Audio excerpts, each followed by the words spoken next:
today I want to actually reflect on a statement, but in fact is not stated by the Sahabi, but rather it's attributed to someone else.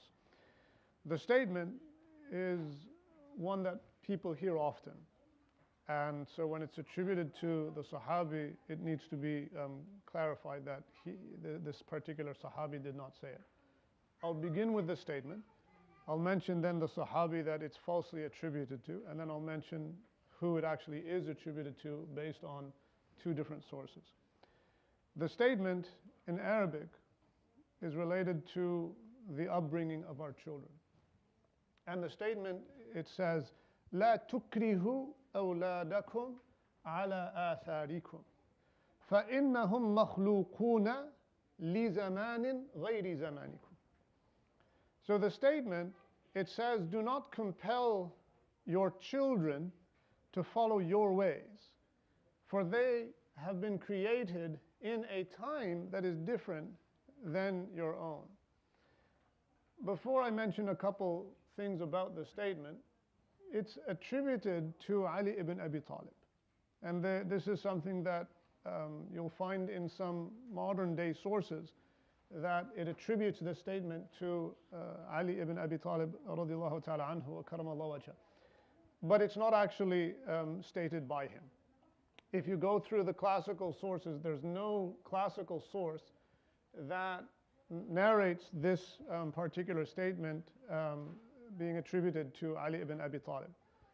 Who is it in fact attributed to? It's in fact attributed to Socrates, Socrates, the ancient Greek philosopher. And this is found in at least two different classical sources. The first is, there is a book that was written in the 6th century of the Hijrah called Al-Milal wal-Nihal, which is written by Abu Fath al-Shahrastani. And this is a book that looks at all the different religions and creeds and sects and whatnot. It's a comprehensive work that is in the field of Aqidah. So he mentions this statement, لا تكرهوا أولادكم على آثاركم فإنهم مخلوقون لزمان غير زمانكم, and he attributes it to Socrates.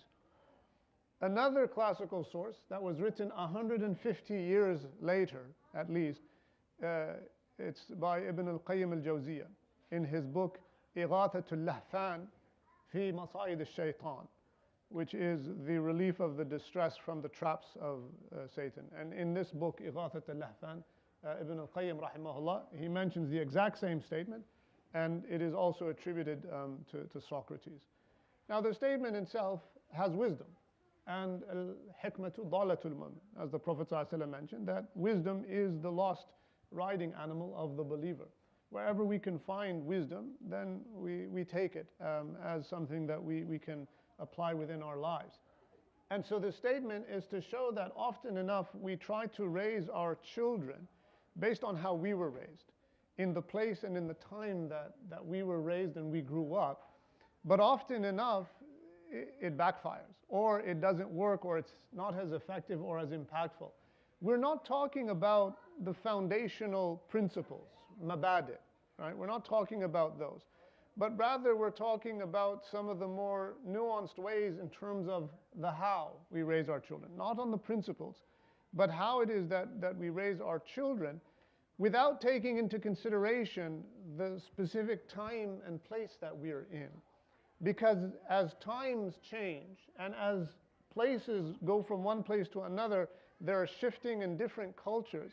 And the way that children are raised in one particular time and in one culture might not be effective or impactful in other cultures or in other times. And this is something that I've seen happen over and over again, where people, they raise their children as they were raised in a different time and in a different environment, and then they wonder something is not working here, something is off.